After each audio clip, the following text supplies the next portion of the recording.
Good afternoon and welcome to this second panel in today's Global Democracy Forum, sponsored by the UVA Center for Politics. We have a lot in store for you today, but I want to open by encouraging all of our viewers to donate something to the Lebanese Red Cross to support their response to the tragic explosion in Beirut that occurred, of course, on August the 4th. To give, please go to support LRC, Lebanese Red Cross, support LRC.app, A-P-P. That's support LRC, capitals LRC.app. If you didn't get that, please come to the centerforpolitics.org website and it will be prominently displayed there. Our heartfelt condolences obviously go out to all those who've been impacted by this terrible event. Well, it's our pleasure to welcome you all to this very special event on Lebanon because we have the U.S. Ambassador to Lebanon, the Honorable Dorothy C. Shea, and I'll bet when she was a student at the University of Virginia, she never imagined she would be introduced in this fashion, in this distinguished way. We're so proud of her. She's going to speak about the U.S. relationship with Lebanon, where it's been, where it is, where it's one hopes headed. Her Q&A will be moderated by our terrific experienced Stephen Mull, UVA Vice Provost for Global Affairs, who himself was the U.S. Ambassador to Poland and Lithuania, among numerous other positions in the Department of State. Thanks to you, Steve, for doing this, and to Global Affairs for being our event partner today.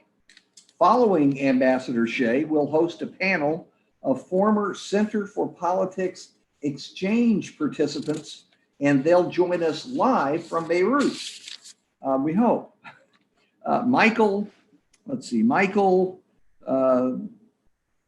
Michelle, excuse me. If I mispronounce your name, you can call me Sabato for the rest of my life. That's all I can apologize. Michelle Dakosh, Yasmin Masri, and Mike Safodi. And all three of you are going to be calling me Sabato for the rest of my life. I can hear it already. They're going to share their experiences on the ground at the time of the explosion and their activities in response. We're very fortunate to have this opportunity to learn the latest on the situation in Lebanon from Ambassador Shea and our guest panelists. So let me welcome Ambassador Dorothy C. Shea into the room now. Ambassador Shea is the 20th ambassador to speak in the Center for Politics ongoing ambassador series. But Ambassador Shea, you're actually the first U.S. ambassador to another country to participate in our series. All of the earlier participants have been foreign ambassadors to the United States. Perhaps most importantly, as I mentioned briefly, you're the first UVA graduate to speak in this series. And as far as we know, the only current UVA graduate who is an American ambassador abroad. I'm sure the time you spent here at the University of Virginia was the key, the foremost key to your success. And so I'm sure you'll back that up. We welcome you home. I know you've been to your reunions. We met, I guess, at one of the reunions a few years back. So we welcome you home. Of course, it's virtual, but we look forward to when you're able to return in person. Ambassador Shea is a 28-year career member of the Senior Foreign Service. You must have started in high school. And her experience is extensive. She was appointed to her current position in February, but she previously served as the Deputy Chief of Mission at the U.S. Embassy in Cairo, Deputy Principal Officer at the U.S. Consulate General in Jerusalem as well. And beforehand, she was Director for Asia and the Near East in the State Department's Bureau of Population, Refugees, and Migration. She also served in Tunisia and in Tel Aviv, where she focused on the Israeli-Palestinian peace process, and in South Africa during that country's transition from apartheid to democracy. What a book you would have if you could write it. So I hope you're keeping good notes. Ambassador Shea, we know the people of Lebanon are suffering and many face difficulties as they work to recover from this tragedy. And I hope you'll let us and all of our viewers know how best we can be of assistance other than making that contribution to the Lebanese Red Cross. And with that, I thank you so much. I'm thrilled that you're a Wahoo, and let me turn it over to Ambassador Dorothy Shea with no further delay. Ambassador. Thank you for that kind introduction, Professor Sabato. Is that how we mispronounce your name? No, it's fine.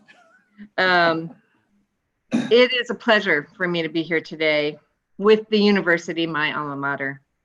Even back when I was a Wahoo, back in the 1980s, Larry Sabato was something of a rock star professor on grounds. I tried but never succeeded in actually getting into one of your classes. So you can imagine how pleased I was to receive an invitation from you to speak virtually at the Center for Politics. What he doesn't know, or he may have just gotten a glimpse of yet, is that this also comes with a reciprocal invitation. And I'm going to be inviting him to give a talk to a Lebanese audience, either virtually or in person, to deconstruct the US elections after this November 3rd. Likewise, I'll say being on a panel moderated by the esteemed Ambassador Steve Mull, a legend in the Foreign Service in his own right, is also a great privilege. So I was invited to speak to you all today in my capacity as the US Ambassador to Lebanon. And I have served our country as a diplomat, and it's almost going to be 29 years next month, which is astounding. Harkening back to when I was a student at UVA, I first enrolled in International Relations 101 because I didn't understand the Iran-Contra scandal, which was front page news pretty much every day my first year. I didn't learn anything about Iran-Contra in the theory and practice of IR, but I did catch the bug, and I ended up double majoring in French and Foreign Affairs. And when I graduated, I knew I wanted to do something international, but you're right, Professor. I never imagined I would end up being ambassador to Lebanon. So every day it has been an honor of public service, and it's an honor for me to join you all. And I'm also interested in hearing the thoughts and questions of our other panelists, the Leaders for Democracy Fellows, and the students who are joining us today. So I look forward to hearing your views as well. There's a lot of substance to cover, starting with the economic collapse that led to Lebanon's first ever default in March of its billions of dollars of debt. That was already a crisis, and then that was compounded by the negative effects of COVID-19. Then on top of all that, we had the horrific blast that destroyed half of downtown Beirut on August 4th, when 2,755.5 tons of ammonium nitrate that had been haphazardly stored in a warehouse for 7 years at the port exploded. That explosion destroyed 4 hospitals.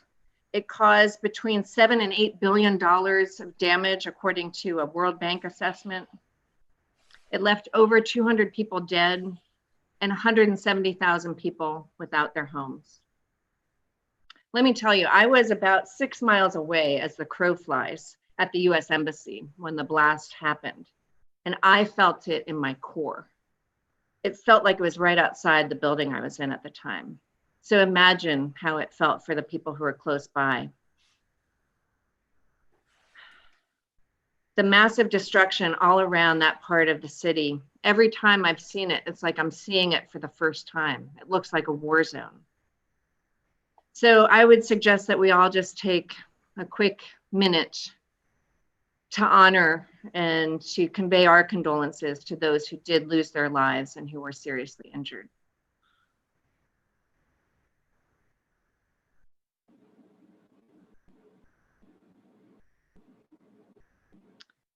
I was talking about the impacts of the blast, and I want to commend to you all this really well done and interactive infographic that the New York Times featured.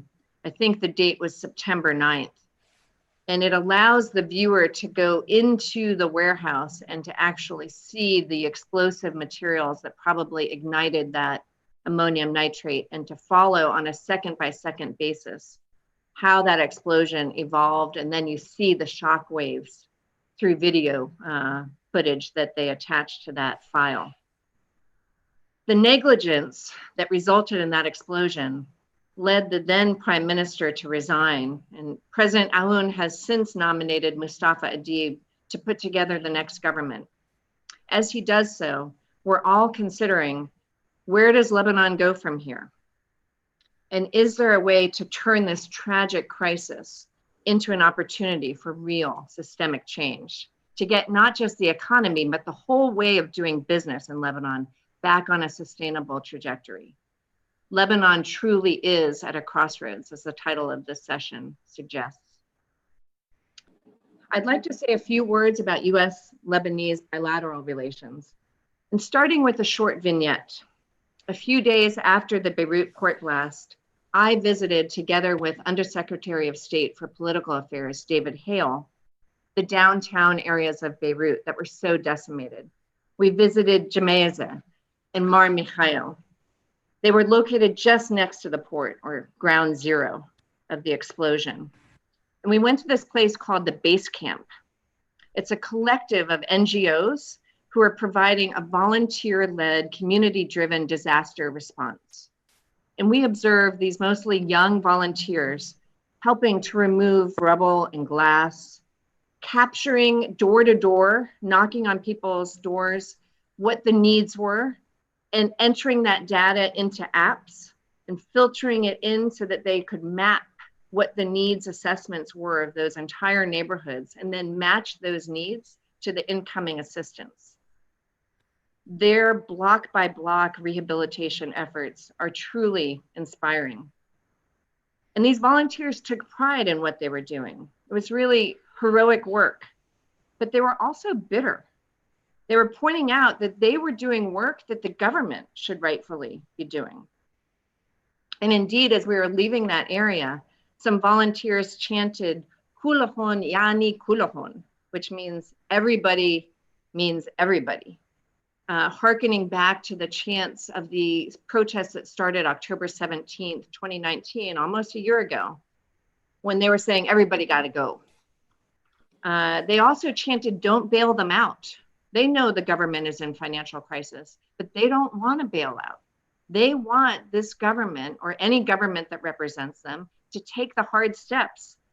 And I'm going to talk some more about that, to actually dig out of this economic collapse that they have found themselves in. They also pleaded with us, don't give your assistance through the government, because they didn't trust that the assistance would actually go to the most needy. Interestingly, by the way, high-level representatives of the caretaker government also made clear that they didn't want any post-blast assistance going through the government for the same reason. So I share that story because there are important policy implications to the activist demands. From a US policy perspective, we have long had concerns about Hezbollah's influence in successive Lebanese governments, including this one, which, although the caretaker status of the status of the Hassan Diab government was billed as an independent technocratic cabinet, we all knew that Hezbollah and its allies were the ones who actually nominated most of the ministers. At the same time, though, I want to lay down a marker that the United States has enjoyed a very good partnership with the Lebanese armed forces. So we've been able to kind of siphon off our relationship with the LAF, as we call them affectionately, the Lebanese armed forces. And we deal with them and we provide assistance to try to professionalize that national institution. And I'll have more to say about them later. Even while we steer clear of providing direct assistance to the ministries, because we can't risk that our assistance is going to benefit Hezbollah, a designated terrorist organization. But there was another salient point that the activists were making that is worth underscoring. In this and other meetings that we've had with civil society groups, We've heard over and over again how that horrific explosion was in many ways symptomatic of the rot in government. And you know what? I have to say they're right. Let's start with decades of corruption and mismanagement. Successive Lebanese governments have been failing to meet the basic needs of their people, whether a steady supply of electricity or reliable trash pickup, for example. Politicians with vested interests in the spoils of the system had been resisting the kinds of fundamental reforms that we've been talking to them about for years and that are still needed: transparency, accountability, rule of law, and an end to endemic corruption. In the port specifically, there was an anything goes mentality, a la, I'll look the other way while you do your corruption, and you look the other way while I do mine. The United States has been making clear to the government that there can be no going back to this old way of doing business, at least not if they want our support. And other donors feel the same way. But the international community can't fix this from the outside. Lebanese leaders have to demonstrate the political will and the commitment to make these reforms. Of course, the United States will continue to stand with the Lebanese people, including in the immediate humanitarian emergency that they face. But the kind of substantial assistance that will be required over the long haul to get the Lebanese economy back on track, to restructure its broken financial system, let alone rebuild the city of Beirut, that is going to take a leadership that is committed to the very reforms that we've been trying to get them to embrace for years. Let me say a quick word about what the US government has been doing to help meet those immediate needs. In the aftermath of August 4th, the US government began working immediately with other members of the international community, including non-governmental organizations, to provide emergency humanitarian assistance. We also worked with the Lebanese Armed Forces, the Lebanese Red Cross, and two trusted partners in the medical field, the American University of Beirut Medical Center and the Lebanese American University Hospital. To give a few concrete examples of our assistance, within 48 hours, and you know the US government doesn't normally operate that quickly, let alone during a pandemic, but within 48 hours, the Department of Defense was already landing a C-130 military transport aircraft full of pallets of urgently needed humanitarian goods. I personally welcomed 5 C-130s at the Beirut airport. They had 60 pallets of humanitarian aid, which contained everything from meals ready to eat for all those people who didn't have apartments anymore, who didn't have a stove to cook their meals on. We had medical supplies and hygiene kits and water. On top of that, the military provided a C-17 transport plane. I guess it was 5 C-17s and 1 C-130, but the other plane was full of USAID provided assistance, $15.1 million in food, healthcare, and shelter assistance, including additional money that USAID is giving to the World Food Program because they face a huge food insecurity problem because 80% of Lebanon's food is imported and the majority of it came in through that port. And you saw probably what happened to the grain silo.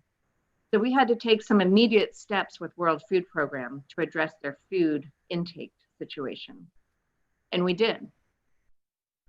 The emergency health kits that we provide were tailor-made to help hospitals with critical medical supplies, supporting 60,000 people for 3 months.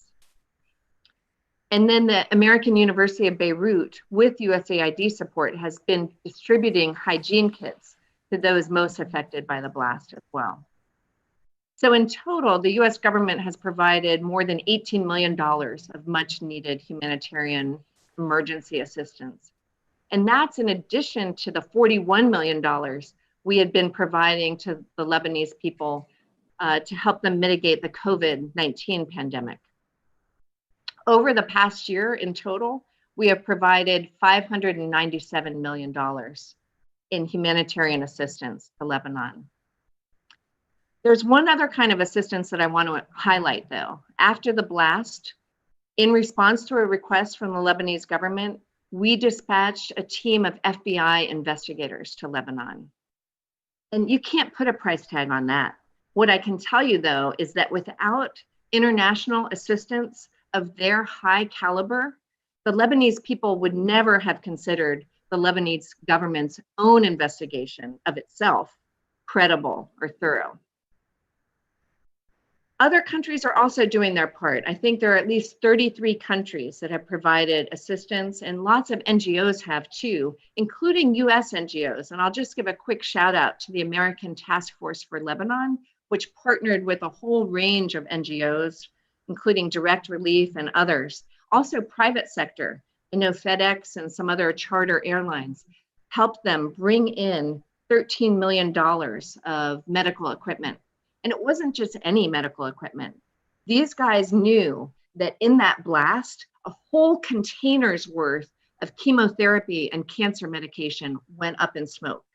And so all those cancer patients in the greater Beirut area, probably further beyond in Lebanon, all of a sudden didn't have their cancer medications. These guys answered that need and brought it over. All right, so I've painted the picture about how bad the situation is. What can the Lebanese government do to turn around, especially its economic collapse? Well, as I noted, the president of Lebanon appointed a diplomat, actually, Mustafa Adib, to be Lebanon's prime minister designate. And he is now tasked with forming a government, hopefully that will win a vote of confidence from a pretty divided parliament.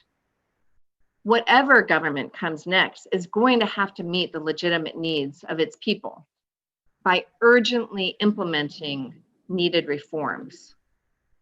These reforms include, but are not limited to, the following: dealing with the chronic fiscal problems that led Lebanon to have the third highest debt to GDP ratio in the world.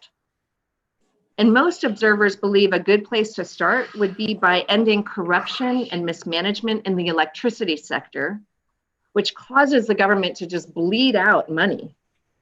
And then the telecommunications sector, and while they're at it, overhauling the financial sector, which has contributed to the distortions that got Lebanon into this financial predicament. Also key will be respecting the independence of the judiciary and the rule of law. Rationalizing government employment roles and government procurement will also be required, as well as addressing corruption in customs, at the port, at the airport, at the land borders, which by conservative estimates deprive the government of at least $500 million a year in revenues. So no wonder the government can't afford to pay its debts or provide services for its people. On corruption, Lebanon ranks 137 out of 180 on Transparency International's Corruption Perceptions Index. That puts it on a par with countries like Russia and Uganda. The Lebanese people deserve better. The World Bank rates Lebanon 143 out of 190 countries on its Ease of Doing Business Index. Pakistan and Zimbabwe rank higher. So it's clear, Lebanon needs to rethink its institutional framework for rooting out corruption and allowing the private sector to flourish. That's how you're going to create jobs. What I laid out is not a comprehensive list of reforms. That would take the whole time we have allotted. But the reality is those roadmaps are already out there. The donors have developed them. We all know what the reforms are. They just need to be implemented. And while some have suggested that Lebanon should look east, and by that I mean look to China, Iran, Syria for investment dollars, there is nothing to suggest that that would be a winning strategy. I mean, there's no quick fix. No matter how attractive those initial interest rates might be on offer, you don't want to end up like Sri Lanka and lose control of your port. Now, it's not just politicians who have benefited from Lebanon's corrupt political system. So too has the designated terrorist organization Hezbollah. And the United States is committed to working to counter Hezbollah's malign influence in Lebanon and the region. And toward that end, you might have seen in the media yesterday that the United States sanctioned 2 former Lebanese ministers associated with corruption and material support to Hezbollah. Yusuf Finianos was the former Minister of Transportation and Public Works, and Ali Hassan Khalil is the former Minister of Finance. Both used their positions in previous Lebanese cabinets to direct political and economic favors to Hezbollah, including Hezbollah-owned companies won government contracts worth millions of dollars and moving money from government ministries to Hezbollah-associated institutions. So as a result of these sanctions, these 2 individuals will now face the reality that any property that they hold in the United States is blocked. And moreover, international financial institutions are put on notice not to facilitate any financial transactions on behalf of them. In announcing these sanctions, we're supporting the cause of the Lebanese people to put an end to corruption and political stagnation. We stand with the people in their demands to change from the system in which Lebanese leaders advance their personal interests and agendas rather than the interests of the Lebanese people. Targeted sanctions show that the United States is serious about undermining the financial support for Hezbollah and its patron, Iran, and that we seek to dissuade others from cooperating with them for the political benefit of these bad actors. Now, I want to emphasize that US sanctions are not targeted at average Lebanese. From time to time, Hezbollah leaders or their allies try to cast blame on us for Lebanon's economic woes. They accuse us of starving the Lebanese people. But the reality is that our sanctions don't weaken the Lebanese economy. Decades of financial mismanagement and corruptions did that. And as a result, the Lebanese economy has been facing a classic crisis of confidence. Rebuilding that confidence is going to take tough work and the political will to see it through. I'll conclude my main remarks on that note. And again, I look forward to hearing from our Leaders for Democracy fellows. But I do also want to close by putting a plug in for employment at the Department of State and specifically in the Foreign Service. And any students out there who have begun thinking about your future career plans, I just want to ask, have you considered being a diplomat? I don't know that I had quite just yet when I was a student, but I got to tell you, advancing US foreign policy interests and vital national security goals, it can be extremely demanding, but it's also incredibly rewarding.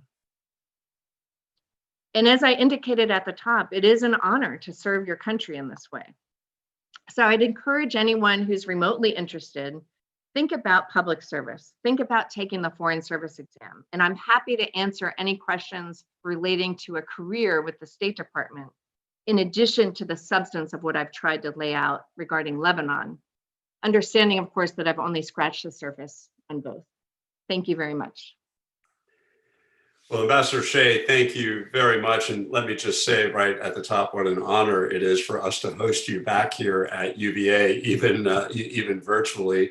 And I just, on behalf of the university and the faculty and administration and students here, want to extend our thanks to you and our admiration to you for representing the United States so well in really Lebanon's one of the most challenging diplomatic assignments for any American diplomat in the world. And you've done such an incredible job representing our country in these really difficult and challenging circumstances. So thank you very much for that. We'd like to take some time to follow up on your remarks with a few questions. And at the outset, I would like to invite anybody in the audience who would like to ask a question. We've collected some ahead of time. But if there are fresh questions you'd like to ask, please send them to irby@virginia.edu, and we'll try to get to them during the question and answer period. So, Ambassador Shea, I wonder if we could go back to your gripping account of what it was like to sit there in your office at the time of the explosion. And I know myself from personal experience, every US ambassador around the world has a multitude of roles to fill. And usually you can spread them out over the course of several months and years. But when there's a crisis like that, as you've just experienced, all of those roles come together at once. Of course, you have to make sure your people are okay, that the broader American community is okay. Of course, those annoying people back in Washington want to know every single detail of what's going on. You have a public diplomacy obligation to deliver support, public support to the victims of the crisis. You have the principal goal of interacting with the government to do the best that you can in the relationship to respond to the crisis. So I wonder if you could talk a little bit about what you and your team did in the first hours after the crisis to get started on all of these things happening at once. Excellent question, Ambassador Mull. Thank you. The great thing about the State Department is that we do train and develop routines for crisis management. And so there's a playbook that we follow. And I didn't even have to look it up really in those first few hours. I knew the first phone call I needed to make was to our operations center and let them know that this had happened, that it didn't appear to be an attack against us. Which, by the way, it felt like it was when it hit. It was so powerful. And then we had immediately begun an accountability exercise. It wasn't really an exercise, but an operation to make sure we could account for all of our own people, both American diplomats in Lebanon and our Lebanese staff. And then we began reaching out to hospitals to find out about Americans that were seeking treatment. You're absolutely right. I felt like taking care of our own staff was very important because we were all in shock for some time. And, you know, even with all the drilling I've done in my long career, somebody else had to say to me, I think we need to duck and cover, you know, because I just stood there dumbfounded for a second. You know, it was unbelievable. And letting people know that that we were together in this. We also used our public diplomacy tools. We got out immediately advice to American citizens about how to call an ambulance, you know, or, you know, if you're a tourist in a country, you might not know what the equivalent of 911 is in whatever country you may be visiting. We put that out there. We talked about which hospitals were still operating. If somebody had the misfortune of, you know, trying to go to a hospital that was closed that happened to have been nearby. The other thing that we did was we just expressed our condolences and, you know, solidarity with the Lebanese people. We got permission to fly our flags at half-mast. And we got statements from, you know, the State Department and White House offering condolences, phone calls to their top leaders. And it was very meaningful, I think, to a lot of Lebanese, just knowing that they weren't in this alone, and that we were already reaching out. You know, with the time difference, I had the advantage of being able to work well into the night, and Washington was still awake. And the next night, I was on a 3 a.m. you know, secure call with the deputies committee of all the number twos of all the relevant cabinet departments and agencies who could possibly have anything to offer to Lebanon. And you know what was incredibly gratifying is they all put all of their resources at my disposal. And I was like, wow, this is what an ambassador gets paid to do, is you just kind of pull in all those resources from various parts of the US government. We got a team out that included the Health and Human Services to help survey hospitals. We got the FBI, as I mentioned. We got USAID. They have a special disaster assistance response team. We got extra diplomatic security people to make sure that we had enough safety and security for all these extra people, because that was an issue. And we were also sending situation reports, sit reps, as we call them affectionately, every couple hours in that immediate aftermath. So I won't belabor it, but it is quite an exercise. And I would say we were in crisis mode for about 2 weeks. Very little sleep, 4 or 5 hours maximum. And then after we hit the 2-week mark, I realized we had kind of graduated beyond that initial crisis mode, and we had to start prioritizing taking care of ourselves and trying to get some sleep and taking some breaks. And so that was also part of my job, is making sure that happened.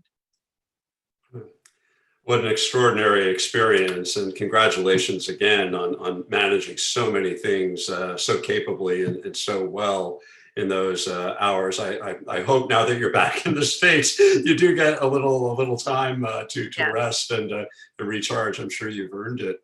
So can you say, Ambassador, it's been a little more than a month since the explosion happened. What's the situation like in Beirut today? Has rebuilding started? Are people housed who need it? Is there enough to eat? What's the situation like on the ground a month later? Whew. It's still dicey for the people who didn't have the means to seek shelter elsewhere. Now, Lebanon is a society where the family unit is very closely knit. And so a number of those people who lost their homes immediately were able to find some shelter with their family. But that posed another risk in the age of COVID, to have lots of family members under one roof. And we did see a spike in COVID cases in the aftermath of the blast, by the way. I should have mentioned that. But there are still, as I mentioned, I think 170,000 people who are left without any kind of permanent housing. So the government is going to have to help them figure out what their options are.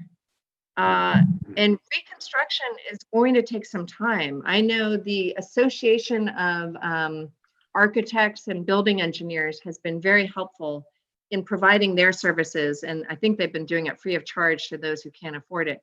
Just doing structural engineering checks on buildings, block by block, because some of these buildings are going to have to be demolished. And some people don't want to hear that, and they're not going to want to evacuate their homes. But if it's not safe and there's a danger of it caving in, then they do need to know that. There's going to be a huge effort to rebuild. And one kind of controversy that I've seen come up is there's a concern that unscrupulous speculators might swoop in and just offer some quick cash to people and take advantage, because that is kind of prime real estate if it can be redeveloped. And there's a lot of resistance to that kind of taking advantage of people's misfortune. So I think the NGOs are also providing that base camp that I talked about.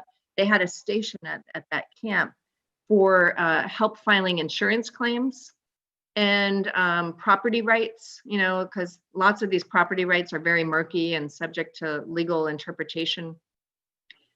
Over the long term, some kind of reconstruction fund will be established.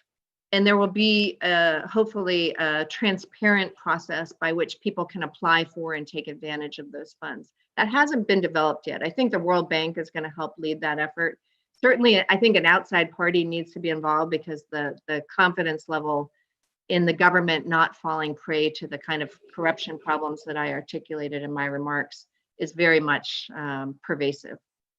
But people did express, what I saw, some concern that the international donors had focused so much on the food and the water and the healthcare, and less so on building materials. Lebanon, in addition to importing 80% of its food, imports 90% of its consumer goods. And I would include in that glass, aluminum. They have some wood there, but not enough for all this reconstruction. Guess what? With the economic collapse, they don't have the hard currency to pay for those things coming in from outside.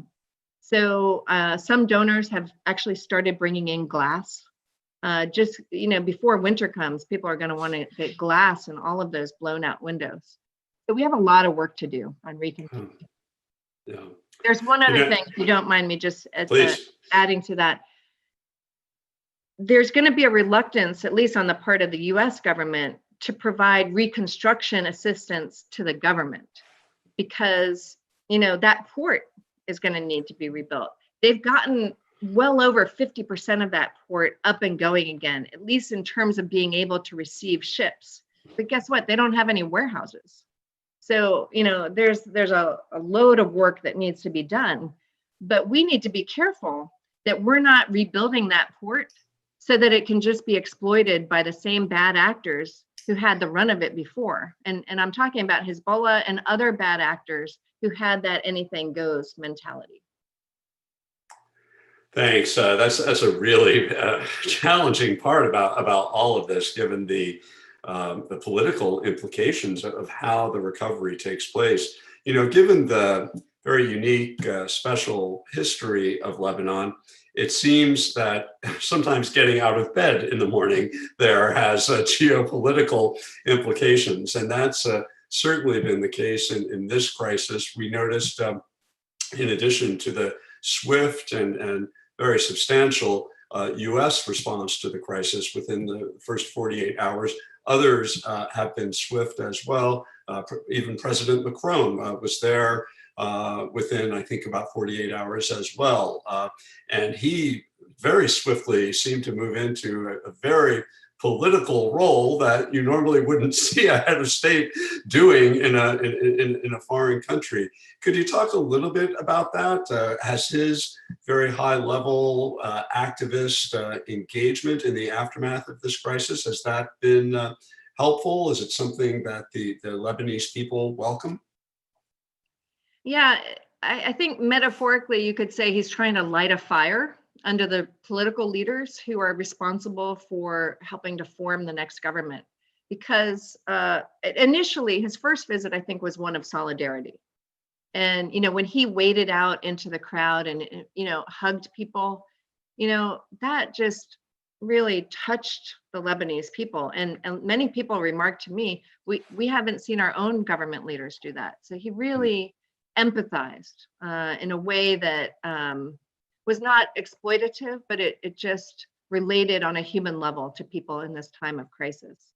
And he told people on that first visit, I'm going to come back on September 1st, because that was the 100th anniversary, the centennial of the creation of Greater Lebanon, which of course France had something to do with. And he said, I want a new government in place by the time I come back. Well, guess what? He came back and they're still dithering. So that's when he really tried to, metaphorically light that fire and say, you guys need a sense of urgency here. Come on. You can't negotiate an IMF rescue package if you don't have a new government. This caretaker government can't make any binding decisions. So he actually did wade into those politics. He met with all the political leaders, including some, like Hezbollah, who we consider terrorists.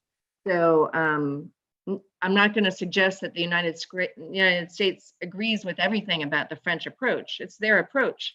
But we appreciate where it's coming from, because there is an urgency here that, left to their own devices, the leadership wasn't doing anything about. What he has said is, you need a government, give it he called it a gouvernement de mission. So it has a concrete mission for a finite period of time, let's say 12 months, and set out like 4 key goals for it, dealing with this explosion and the aftermath, and getting a recovery process well underway, dealing with the COVID pandemic, dealing with the debt and corruption. He's like, that's it. Don't try to take on everything but the kitchen sink as a government.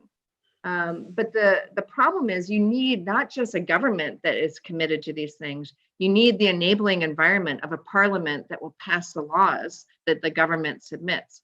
You need those approvals of the judicial nominees that never got approved in the last government. So important for the rule of law to have credible judges in place. So there's a lot of work to be done. He's got a very activist role, but you know what? Nobody else was stepping up. Mm-hmm, mm-hmm. One thing that struck me, and I just have one final question before I throw the floor open to, we have some good questions coming up from students, it seems to me that one of the biggest challenges that US policy faces in Lebanon is that Hezbollah, for well documented and well justified reasons, has been declared a terrorist organization by the United States. So you're there on the ground in charge of US policy and representing that decision. Yet Hezbollah, rightly or wrongly, enjoys a certain popularity in some segment of the Lebanese population. So I'm wondering, how do you bridge that divide? You're ambassador to the government and all the people of Lebanon, some of whom support an organization that you can't have anything to do with as a US ambassador, and which the US government, for well-documented reasons, has been sanctioning. So that, it seems to me, that would be a really hard part of your job.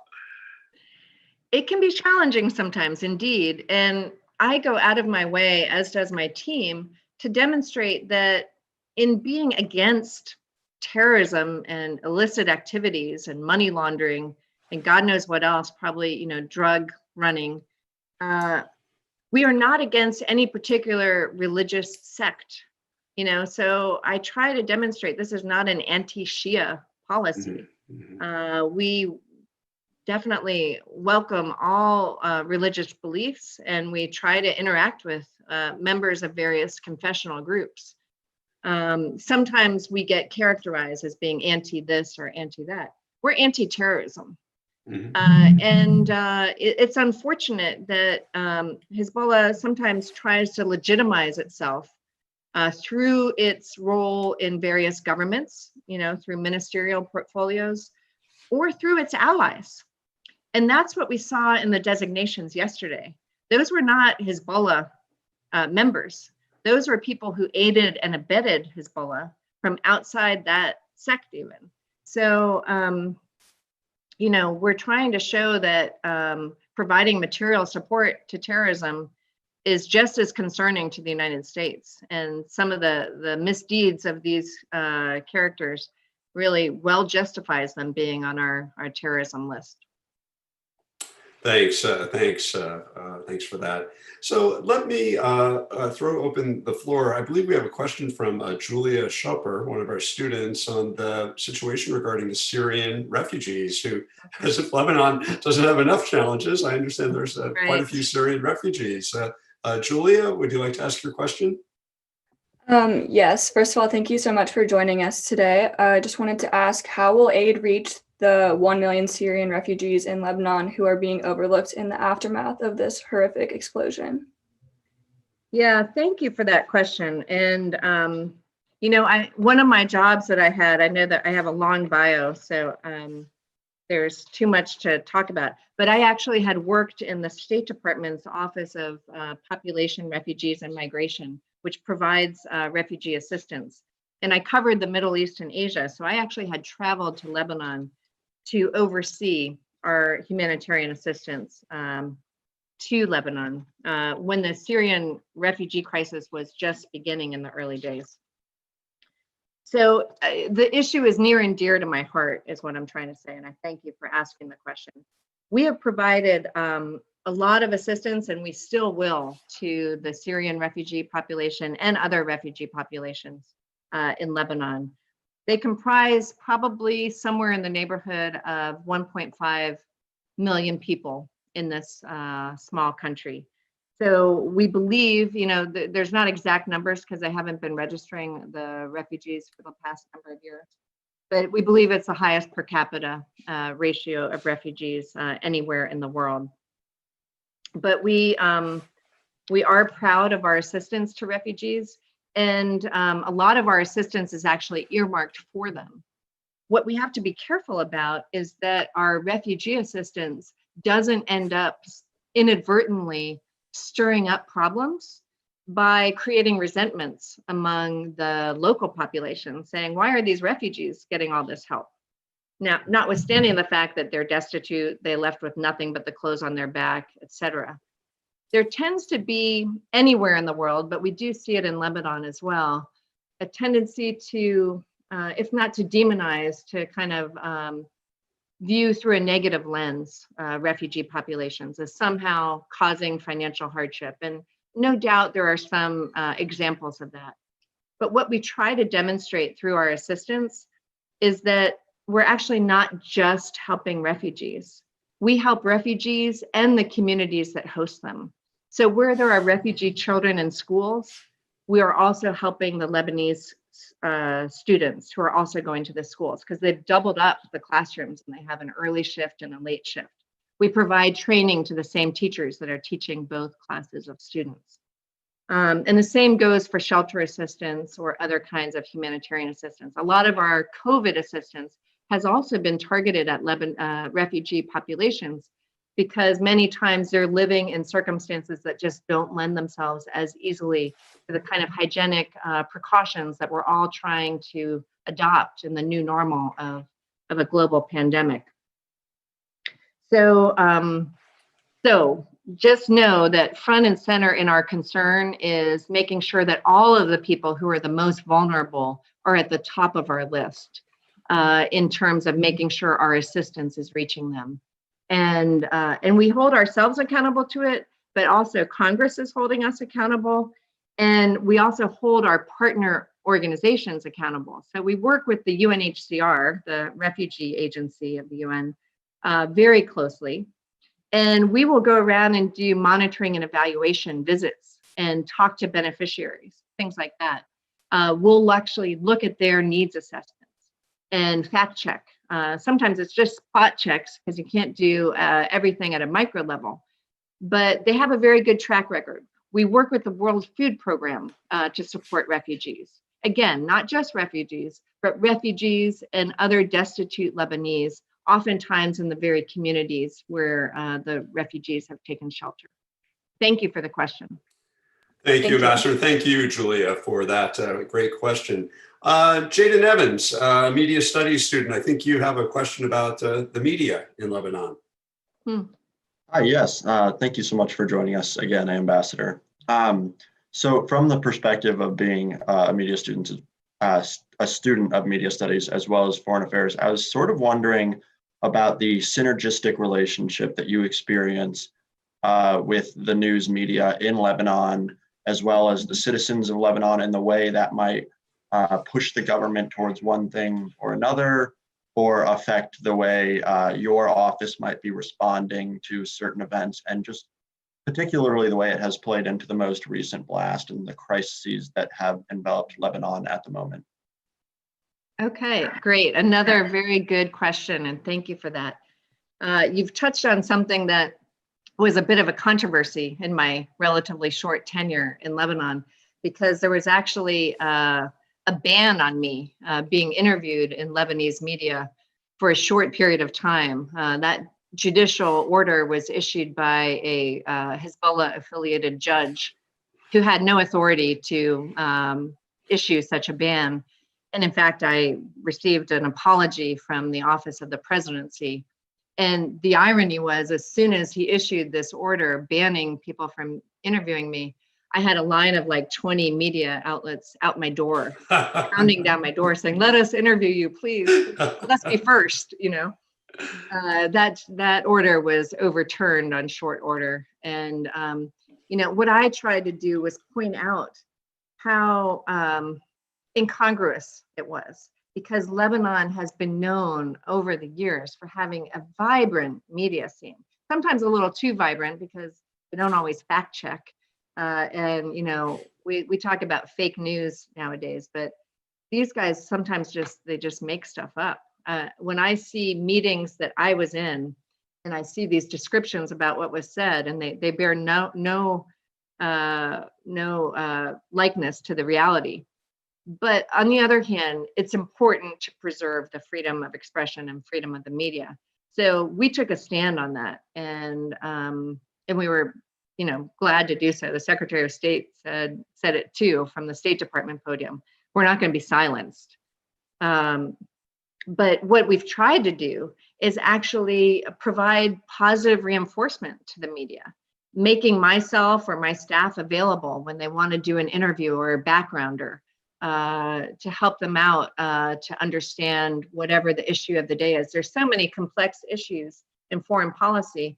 You know, we've got some of these sanctions, for example, there's like several different kinds of sanctions and different laws that impact different designees differently. So we're happy to sit down with journalists and, you know, go through the articles of the law and explain how it might impact an individual case. But there was something else that you asked that I wanted to address, and now I'm losing my train of thought. There's a lot there for Lebanese media, and you know, they were having trouble, as I understand it, even importing the ink to print some of their newspapers because of this foreign currency crisis that the economy found itself in. Some of these media houses are in danger of going under because who's buying newspapers anymore, especially when you don't know where you're going to get the money to put food on your table. So we're trying to think creatively, like, how can you keep a whole industry alive? Because you all know, and you're studying it every day, how important the role of the media can be in terms of holding a government accountable. And that's something I wanted to address from your question too. The media can be very critical of the government or political parties or political elites, much more so than in some other countries where I have served as a diplomat. So I want to help them keep that tradition alive. And the question then becomes, how do you do that without being seen as trying to influence an editorial line of a newspaper? We don't want to go there. And if we did, we'd get called out on it anyway. So you want to figure out how you can help them. Sometimes it can be like programs that just focus more on the managerial side of running a media conglomerate. How do you attract those advertising dollars when you're competing against online portals? Maybe what you need to do is focus more on an online presence, and lots of media houses in Lebanon are doing that. So it's an issue that we care about and that we want to try to support, and we welcome creative ideas. Thanks very much, Ambassador, and to you, Jaden. One final question from the students before we move on to the other panel. Will Keene, Will, I think you wanted to ask about relations among the disparate opposition groups. Yes, thank you. And Ambassador Shea, thank you for being here. My question is, do you find that the current level of unification present among the different groups protesting to completely oust the current political class would have been attainable without the crisis caused by the explosion? Well, we did have this huge protest movement that started last October in Lebanon. And that was actually sparked by a series of economic measures that the government had taken. And I think the proximate cause was when the government announced it was going to tax WhatsApp messages, you know, that people, I don't know if you guys use it here as much, but overseas it's very popular to use WhatsApp because you don't get charged the cellular fee for sending text messages. But if you're on Wi-Fi, you can use it to your heart's content and text and do voice memos. You can do voice calls even. I mentioned in my remarks how the telecommunications industry was on my list of recommended sectors for reform because it is widely believed to be riddled with corruption. And so this kind of just put the population over the edge, the notion that the government was going to tax them on WhatsApp, you know. So that was its own sort of spark to that protest movement. But that protest movement, once the government of then Prime Minister Hariri resigned towards the end of the year, and once they had a new government under Hassan Diab, we saw fewer and fewer protests. Every once in a while you'd see one, but nothing like the numbers that we saw from October, say, to December last year. But obviously, when this explosion came, The people just felt abandoned by their government. They felt the government was responsible for gross and criminal negligence. They came back out, and those protests, they got a bit violent, and that was concerning because back in October, the protests were largely peaceful. We have seen some sparks of violence, and we know that that's, kind of a phenomenon that we ourselves deal with in the United States. It can't always be prevented, but it's not something that you want to encourage, of course. But those protesters, when I quoted them saying, Kulahon, Yani, Kulahon, they wanted them all out. And there was a cross-sectarian character to those protests. And I think that is still there. You still hear these refrains. But the question is, what are they for? We know what the protesters are against. We know they're against corruption and political elites and backroom deals and stealing money and providing government jobs to your people, not based on merit, all of that stuff. But what are they for? And we've met with a number of protesters recently, like back in the early days, October to December last year. I think the protesters wanted to keep their distance from any US embassy or any embassy because they didn't want that suspicion that they were agents of a foreign interest. That was an organic protest movement. But lately, a lot of these protesters have actually sought us and other embassies out. They want to talk to us. And so we said, sure, we're happy to meet with you and hear you out. And when David Hale, our Undersecretary for Political Affairs, was in Beirut about a month ago, he met with some of these groups. And then when David Schenker, our Assistant Secretary for the Near East, when he visited, he also met with several protesters representing, different groups. There's no unified leader who oversees all of this protest. They haven't elected anybody from the ground up, and they do stand for slightly different things. So that's going to be a challenge, because to turn a protest movement into influence, you kind of need, I think, to have a shared agenda. And there are some groups that are coming together in a coalition, and we met with some of those to see if they were representing something that others might glom onto. It's hard to know where it will go. They definitely want to have influence, but turning that want into reality, it's going to also take some political savviness. Like we saw with the last government, even though they were holding office, they couldn't get a lot of their laws passed. So that's partly the downside of having a technocratic government. You don't have those political skills. By the same token, the protesters need to figure out if and how they're going to translate a protest movement into influence by using those kinds of political skills. Well, on that note, I just want to thank you very much, Ambassador Shea. It's just been a fascinating discussion with you, and we wish you all the best and upon your return to Lebanon and surmounting these challenges. And you have a big fan club back here. We're pulling for your success, but we know you should know that you don't need our best wishes. You have such a great skill set and are doing such a great job for our country out there. We wish you all the best. So thanks very much for spending this time with us. Well, thank you. And really, I credit my team, which is also phenomenal, made up of people who not so long ago were studying at universities just like yours. And so again, if anyone is interested in a career, check us out, state.gov. And in addition to Ambassador Shea, I'm happy to be a recruiter as well. So you have lots of people willing to help and advise you on that. So thanks again. So for the next portion of the program, I want to turn it to my colleague, Damon Irby from the Center for Politics. Damon, over to you. Thank you so much, Steve. And Ambassador Shea, it's such a pleasure having you. We really thank you for your time, such a powerful presentation, and most thankful. Thank you. And yeah, you bet. And I also want to thank, of course, the team over at Global Affairs here at the University of Virginia, such wonderful partners, and always a pleasure working with you.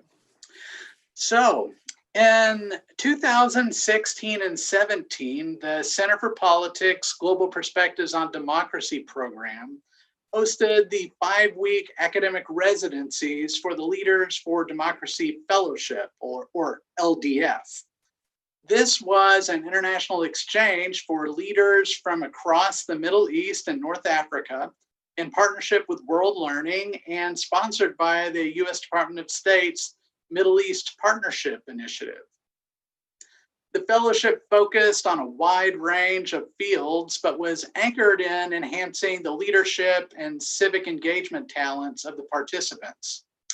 Michel Dakash, Yasmina Masri, and Mike Safadi are the representatives from Lebanon who were selected to participate in these fellowships. Following their introductions, we will hear from each of them about their experiences at the time of the explosion, the work that they've done since, and any other topic they wish to introduce. We'll then have a Q&A session that will continue until about 5:15. And those of you out there who may have questions that you would like to ask, feel free to email me. I'll be keeping watch on my email. And again, that is irby@virginia.edu, irby@virginia.edu. And we'll try to get through as many as we can. So I also want to give a shout out, of course, to all of the Leaders for Democracy Fellowship participants, and of course, our friends at World Learning, who are so important as our partners for that. So it is my pleasure to introduce you now to our panelists, and they are not in any particular order other than alphabetical by last name. So I will begin with Michel Dakash. He was a 2017 LDF Fellow and actually won the Middle East Partnership Initiative's Alumni Award earlier this year for his excellence in leadership programs and impact on youth. He is the president of the NGO Leadership for Sustainable Development, which includes programming on human rights advocacy, peace building and conflict transformation, mental health and well-being, and citizenship and civic engagement. Michel leads training and coaching seminars on effective personal leadership and co-founded the Transformation Lab company. He has served in the Lebanese Ministry of Social Affairs as team leader of the National Poverty Program, was the Peace Building and Conflict Resolution Officer, followed by the Youth Program Coordinator for the Forum for Development, Culture, and Dialogue. Now for my friend Yasmina Masri, also a 2017 LDF Fellow. She currently serves as the Senior Program Officer of Kavina Till Kavina Foundation's Syria program, which promotes women's rights in conflict-affected areas with a focus on preventing and stopping gender-based violence, promoting women's equal participation in society, active involvement in the peace process, and empowering women economically. She previously served at Search for Common Ground as the program director, among other roles, which addresses conflicts related to the influx of Syrian refugees, security sector reform, and women's socioeconomic empowerment. Yasmina has dedicated her career to increasing the empowerment of women in Lebanon and the Middle East. Mike Safadi, a 2016 LDF Fellow, has studied, lived, worked, and interned at locations such as the United Nations Environment Program in Montreal, the World Bank Group in Washington, D.C., and the UN Economic and Social Commission for West Asia. His career focus is in international development, specifically water resources management, livelihood, and agriculture. He's worked in a variety of humanitarian and relief fields with international and national NGOs in Lebanon. He was a water governance consultant and worked on the update of the national water and wastewater sector strategy of the Lebanese government, and served as a water sector consultant for the World Resources Institute in Washington, D.C.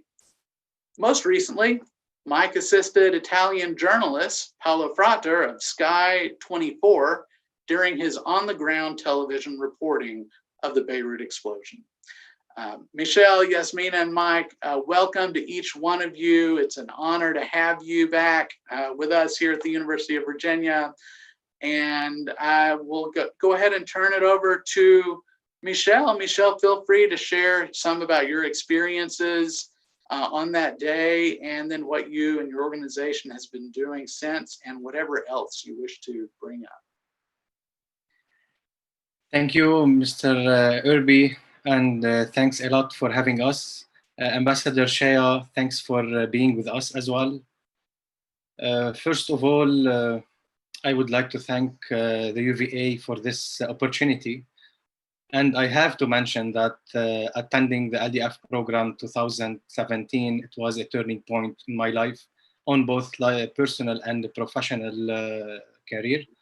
So going back to our topic, unfortunately, I would like to start with our condolences to all the families in Beirut that have suffered great losses, and I pray for a quick recovery for all the injuries and the injured, with the hope to uncover the one responsible for our death at the 4th of August 2020 was the Beirut explosion. It was a very strange experience for us.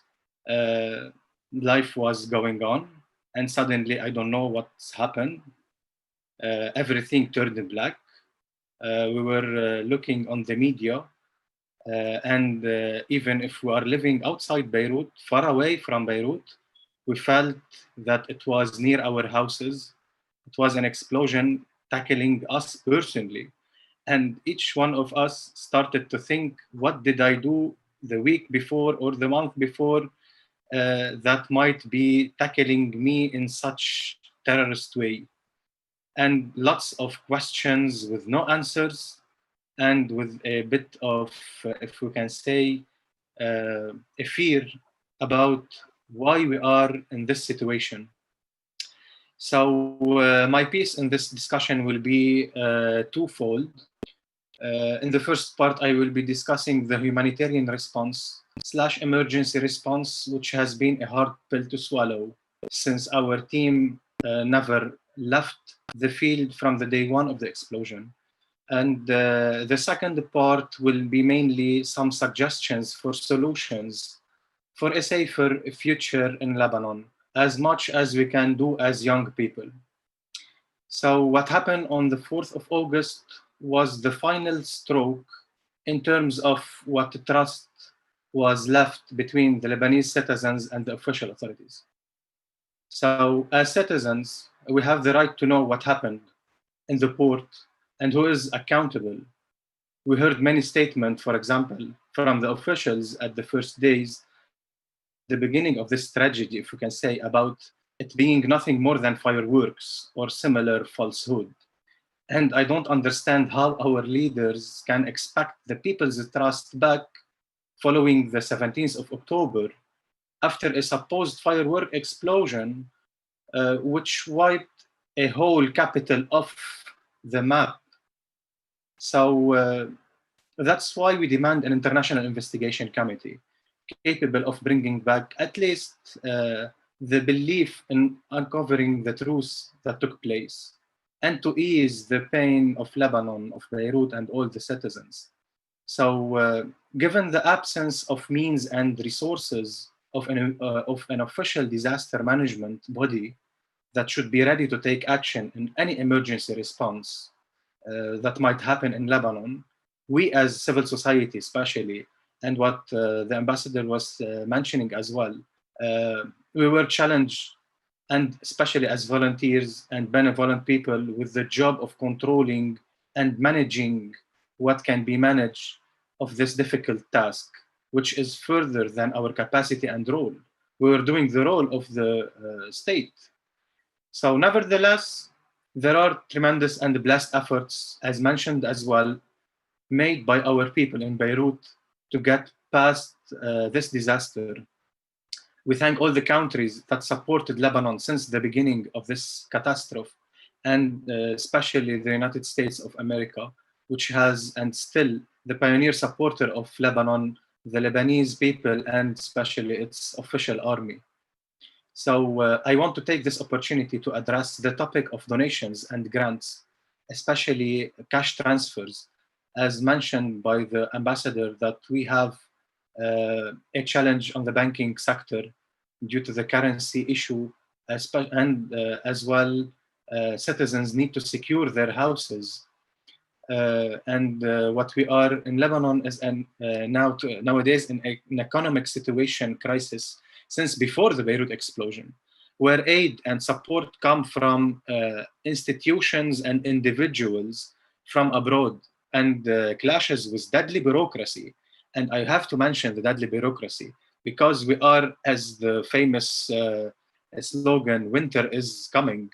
We are in a race between the bureaucracy and cashing the money and filling some papers and what have to be done on the administrative level, that it should be done in both ways. So the issue is our biggest challenge today, since winter is fast approaching. Citizens need to secure their houses in any way possible. We are on the ground since day one of this tragedy, and not only from winter, but from acts of theft as well. And we don't have the luxury of time. So as for the political side, we celebrate today, as you know, a century of Greater Lebanon. So we have been trying for 100 years to reach stability in Lebanon, and on the political level especially, whereas once the political spectrum is stable, the economy will follow, as well as the other fields. So it's more than enough today to pause and reflect and say clearly that a centralized political system is not able to provide stability for our diversified and pluralistic Lebanese community. Is it okay? Is it a lot to ask for stability? Is it a lot to ask for a political system that respects our diversity, which is linked in a way to what our patriarch is leading as the neutrality to Lebanon? Is it a lot to ask for being neutral, not in this way or in that way, and being away from conflicts that is affecting all our region? Is it a lot for us as a young generation to ask for our sovereignty? We as constituency must regenerate a new authentic political leadership, and we know that. That can be held accountable with clear vision and clear values that we are missing, unfortunately, in Lebanon. But for those who are throwing the full responsibility on our shoulders, especially as activists, I have to mention back then that the Nazis were elected, the Taliban governments were elected, and we didn't elect those who are luring us. That's why there's no trust. We are unable to move forward in Lebanon with two states. We have to be clear. The political equation is as follows. The mafia feeds the militia through corruption, and the militia protects the mafia with its weapons. This is being very clear. The problem in Lebanon is neither technical nor theoretical, but par excellence, it's political. We want a country that preserves our freedom and our sovereignty over all its borders. I don't think it's too much to ask for. And I want to finish with this phrase that I wouldn't imagine myself as an educated Lebanese activist living on a food parcel and a magnetic card for the coming years. So this is where we are now. Thanks for having me, and I'm ready for your questions. Michelle, we might wait until everyone has spoken and then we'll go back to our questions, but I want to thank you for your bold statements, and you always impress me. So if you'll hold, we'll now move to Yasmina, and we'll continue there. Thank you, Yasmina. Hello, everyone. Thank you for having us, and thank you, Ambassador. We are living in strange times, and honestly, we have been through a lot this year in this country. Started last year with what we hoped that would be the change through the October Revolution. However, COVID-19 came, things changed. It was followed by an economic crisis, and then the explosion. I'm still in disbelief, honestly, and we live every day in some kind of disbelief of the worst news ever that could come in our country, could hear about. I still cannot believe that they got the chance that day to evacuate the area next to the port, and they did not. They did not even make any proper decision to save lives that day. I'm also in disbelief because of the results we've been hearing of the so-called accountability process and the investigation process. We do not have trust in this system. We do not have trust in any type of investigation. We do not have trust in everything we're living in anymore, and this is quite frustrating, honestly. It's very hard to live with constant fear. Just live day by day, not knowing what's going to happen next. They stole a future for a whole generation. A whole generation are left now with only two options. It's either they have to leave, and if they stay, for the time being, they just have to bear with this bunch of criminals who are actually ruling us. I feel comfortable enough to call them criminals because of their reaction after the explosion. It's unacceptable. And every day, whatever they say on the media, whatever they discuss or talk or do, starting from actually stealing donations from international community to give it to the wrong people, and not the needy one, to many other kind of things that they have done. It leaves us with a lot of frustration, sadness, honestly. And I think a lot of people are expecting us somehow to just revolt and protest and be angry. I can talk about myself. I'm more scared. It's frustration, it's loss, it's being scared. It was a horrible day, what we had to go through. Just first of all, it felt like an earthquake, and then things were shaking, glasses shattered, and then as Michelle mentioned, every one of us felt that the explosion happened next to their house. And we didn't know what happened. For a couple of minutes, we were just numb, not knowing what to do or what really happened. And then we had to check on our loved ones. And no one should go through this. No one should actually have to phone call every single member of their families and their loved ones to make sure they are alive. And we were lucky. I think the three of us were lucky to actually have our families and friends alive, but so many others were not. My colleague lost her house. Her house was completely damaged. I mean, it is quite too much for us to go through. I think it's quite unfair. As much as I want to be hopeful, as much as I want things to change, but at the moment, knowing the current regional situation, knowing that we are ruled by these criminals, it leaves a little hope for me. But yet, I believe we will rebuild our city. That is one thing I'm 100% sure of. We will rebuild this city because we love this city. And we grew up here, and we have memories in every corner of the city. And I think that can be done through a lot of ways. It can be done, as it has been mentioned before, through the support for the local communities, for local NGOs, grassroots NGOs or grassroots groups who have been working so far and have been doing a tremendous job. I got the chance to volunteer with a group called Nation Station and Rise Up Lebanon, who are supporting in the surrounding of the Orthodox hospital, St. George Hospital. And I think that the work that has been done there was amazing because we managed to do a needs assessment. We managed to actually distribute food, distribute clothes. We were able to deliver hot meals to the houses. We were able to fix doors and shattered doors and windows. At the beginning, we didn't have enough. We were counting on volunteers and we were counting on donations. So we managed to put some nylon on the doors. But it's so sad because people were expecting this to actually able to survive the winter, and that's impossible. So we definitely people need support to actually fix their doors and their windows. That's for sure.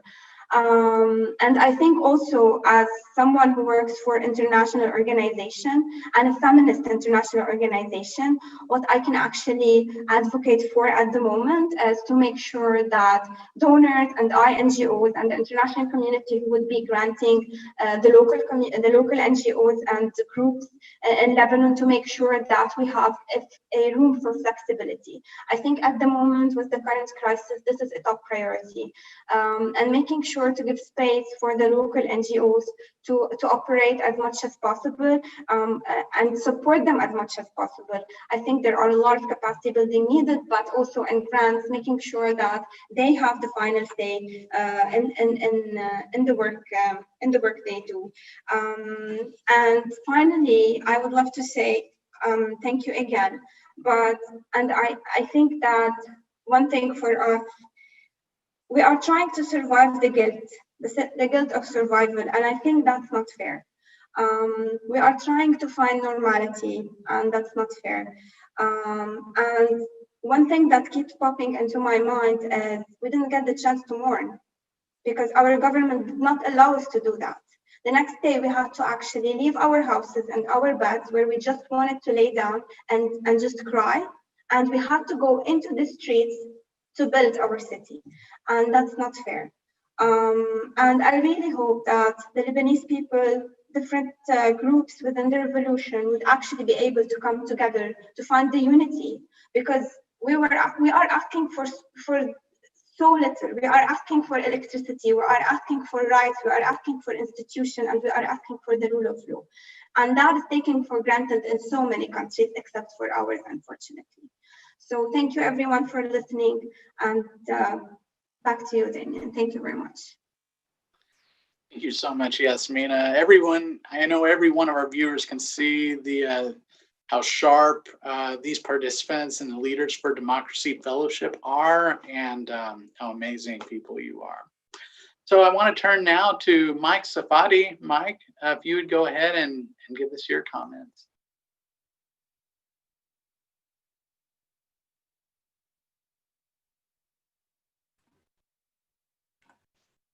Good evening. Good evening, Damon. Good evening, Your Excellency. Let me first thank you for hosting us. Thank you, UVA and Professor Sabato. I want also to mention that Her Excellency, she said everything that I wanted to say in the beginning. She spoke on behalf of most of the Lebanese people. I want to thank now President Trump and his administration for standing next to the Lebanese people in this crisis, and thanking them for the courageous stand on the new list of the sanctions against those politicians allied to terrorist organization Hezbollah. Little bit about what I've done during post-explosion of Beirut. Luckily, I was not in Beirut during the explosion. I've been assisting a foreign Italian journalist, Sky News Italy, and we've been into many buildings, destroyed buildings in Jemmaise, Mar Mikhail, Ashrafiyeh. We interviewed heroes, survivors. They are all traumatized. This is what I can say. They want their voice to be heard. Some got interviewed with local channels and international channels, others they didn't. And we respected this. They are still traumatized and they want justice. 1 month post-explosion, we still didn't hear of any Lebanese official about anything. I've been also working as a volunteer with Camille Chamoun Foundation. As I am a political activist with the National Liberal Party in Lebanon, we are outside the government since years. We've been distributing basic necessities and medicines and food baskets to the needy people of Beirut. But also I want to mention that I've off camera, I've listened to many people of Jemmaisi and Marim Khail. They are not getting the right donations from the governments, from the mayors. The only help they are getting is from local NGOs. And many of those people who have businesses and shops in Jemmaisi and Marim Khail, they lost their houses as well in Ashrafiyya. They lost their cars. One of the survivors, I don't want to mention her name, her 3 children are in London, in UK. She's British, Iraqi, her husband is Lebanese. And she said, I cannot leave Lebanon now. She loves Lebanon. She cannot leave Lebanon because her money is stuck in the Lebanese banking system. So she doesn't want to go live on the social security in UK, although she has here the money stuck. So I want to make little bit some points, in my opinion, on why we arrived to here. As a political activist, I believe indeed that we are at a crossroads. This political establishment since years, it showed failure and failure years and years. So in the past 40 years since the Syrian occupation up until now, we've been drained. Lebanon is drained more and more with corruption, mismanagement, and bad governance system at all levels. Although I want to emphasize on one important thing, in my opinion, and in the opinion of many of the Lebanese fellows, that Beirut explosion was not related per se on corruption matters only. As some US newspaper now are saying and highlighting in the US to take away the focus on Hezbollah. And I'm sure those US newspaper, maybe they are pro-Iran US deal.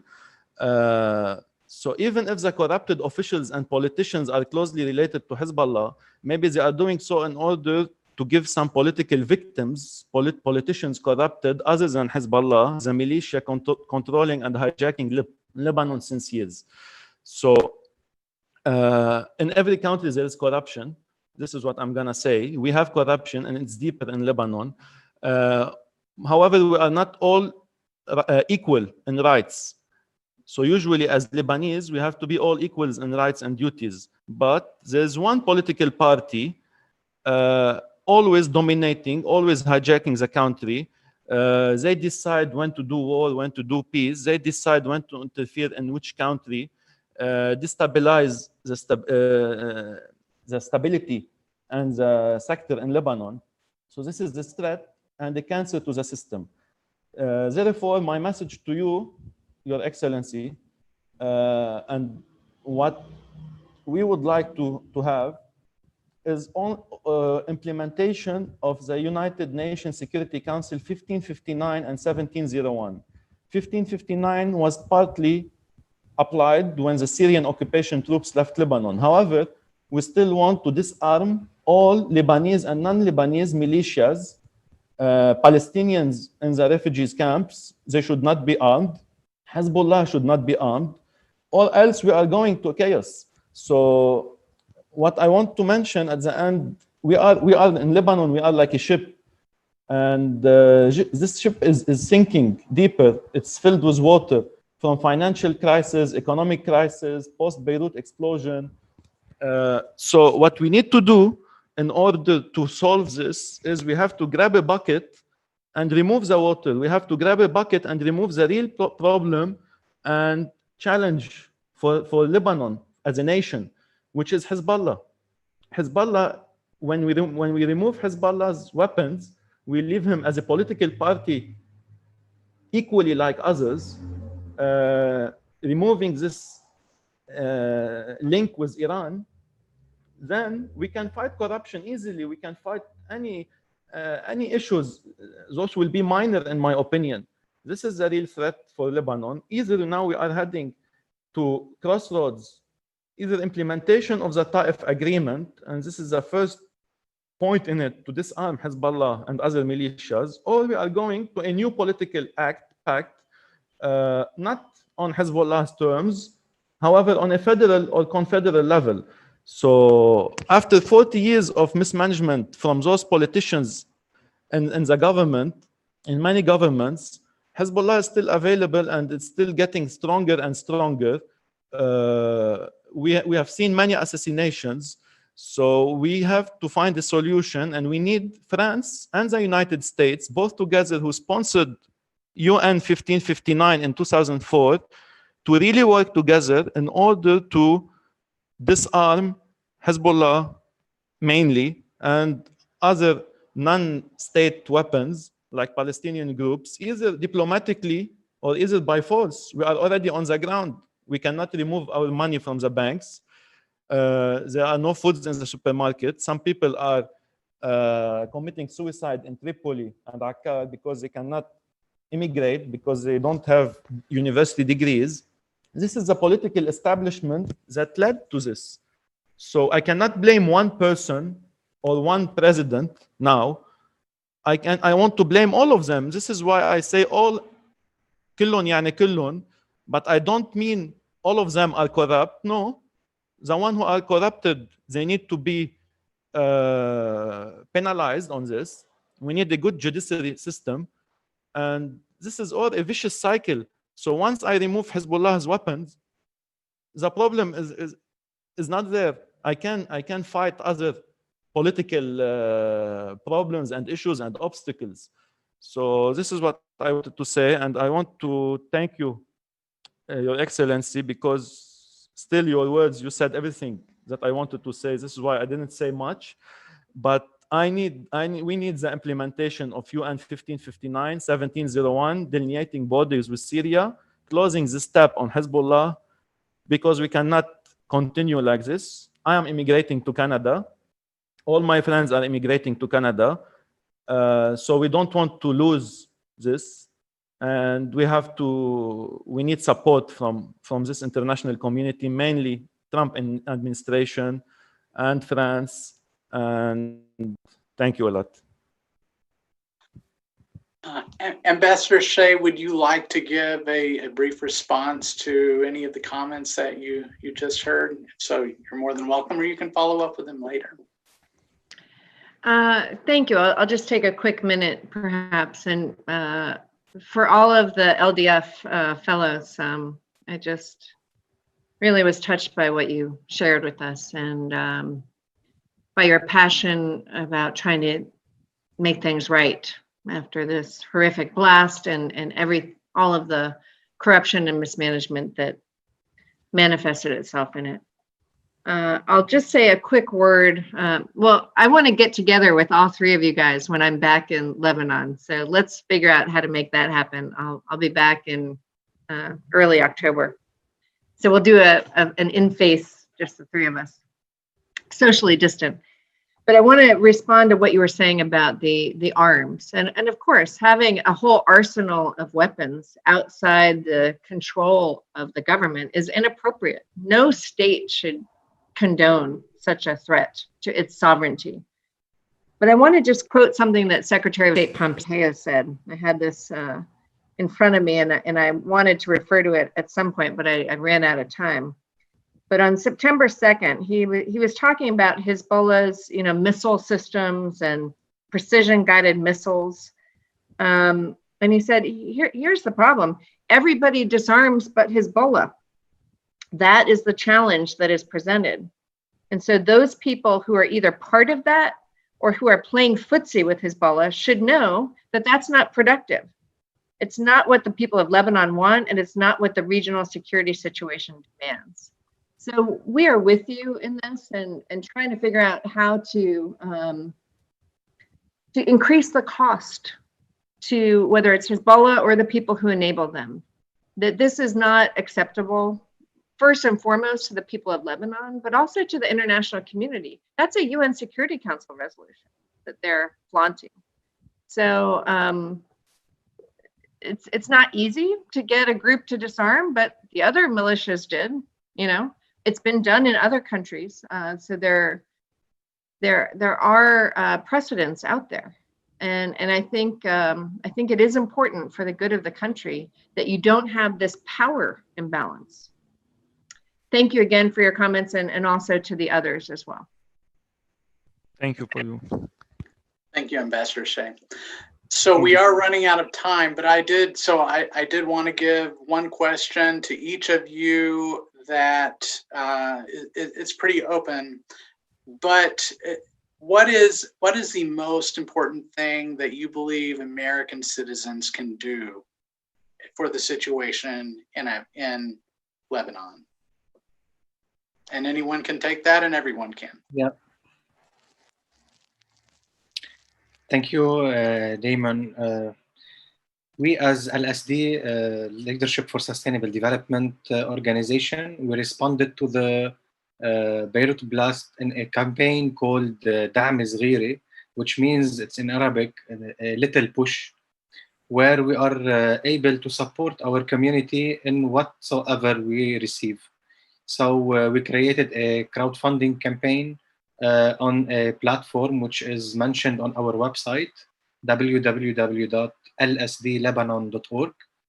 The platform is Zoomal. It's an international crowdfunding platform based in Lebanon. So all the support we are receiving, especially from the people with small amounts of money, not a big amount of money, is able to support families to close their homes and to close their doors from the rain and from the thefts. So as much as you are able to support us, we will be doing as much as you are able to do on the ground. So basically, this is the priority. Before entering anything, any topic, we need our people not to leave their houses, not to leave their homes, especially in this area, what we have been talking about, the ground zero area of the explosion. Even we provided shelters for the people who lost their homes. They refused it in a way that they don't want to leave even what was lasting from their houses, and they want any kind of support. So this would be a very big support to us. We say it in Lebanon, a small push can support a big house. So this is why a little push is highly appreciated. And I want to mention that if the financial support is not there in Lebanon in the coming weeks, not in the coming months, we don't need it anymore, because the people will do everything they can just to secure themselves. And unfortunately, the winter is coming and the winter is on the doors. So this would be highly, highly appreciated. Michelle, can you repeat the URL once again, please? Yes, the URL is our website, lsdlebanon.org. lsdlebanon.org. You can find the first article on the homepage, the donation. It's on a website called zoomal.com. Beirut Full Fund. Thank you, Michelle. Thank you. Yasmina? Yeah, I want to repeat what Michelle has said anyway, is that make sure to support the appropriate initiatives, organizations, whether Michelle's initiatives or others. I also know someone that they are not just, because there are a lot of organizations supporting homes, but I think one of a way to make sure that a neighborhood is kept the way it was is also supporting small businesses and making sure they are operating. So I have also a friend of mine also launched an initiative called Rise Up and Rise Up Lebanon, and they have an Instagram account, so you can go there and then they can take you to their like links to support, and it's called Rise Up Lebanon. All right, Up Lebanon. Thank you, Yasmina. Mike, would you like to give a comment on the topic? Yes, Damon. I will add like what Michelle said as well. However, I'm supporting some local NGOs now We tried to do some crowdfunding on websites, but we are not able because we are like, as a local NGOs here in Lebanon, we cannot get funding from abroad. You need to register in US or in Canada to get money. So it was very difficult. And the donations that needs to come, again, as I maybe said and Michelle said before, needs to come to the right hands, to the right people, mainly to the local NGOs or international NGOs. I want to just mention today on the news, I don't know if Mrs. Ambassador, she heard that like the Sri Lanka ambassador, she came and they donated over 1,700 kilos of tea to the people of Beirut. However, we saw on the news that the Lebanese president gave it to the Lebanese army. This was on the news. So I don't know, it's like a Maduro style, you know, like I will give the army, feed the army in order to stay in power. So we need to give the donations to the right NGOs, local NGOs, and this is what we need from the US citizens. And as Michelle said, as soon as possible, because the winter is on the doors. So many houses are broken, they need construction. This is the most important thing. Thank you, Mike. And I want to thank each one of you, especially on behalf of my team here at the Center for Politics. It's a pleasure to see you. And I know they all wish they could be together with you. And one of these days, we'll have to get together. That would be fantastic. I want to thank once again, Ambassador Shea. Thank you so much for your time and joining us today. It was a pleasure and an honor, and really loved meeting you all virtually. And I second your idea about doing it in person someday. And certainly with my friends in Lebanon, we'll make that happen. Thanks for your students being with us as well. Absolutely. Thank you, students. And by the way, Ambassador Shea, we will get all four of you together. I'll share your information and you can meet up in Beirut. That sounds fantastic. I want to also thank Steve Mull and his team at Global Affairs here at UVA. Always fantastic partners. Thank you so much. And we look forward to seeing you all soon. Oh, there's Steve. Hi, Steve. Thank you. Appreciate you. Would you like to give any final comment? No, just to thank everybody. It was fascinating. I learned a lot about Lebanon today. So thank you very much. Absolutely. Thank you. All right, everybody. We hope to see you soon. Actually, next week, 1 week from today, we will be hosting the Ambassador of South Korea to the United States. So something to look forward to. Stay tuned. Thank you so much, everybody. Thank you all. Thank you.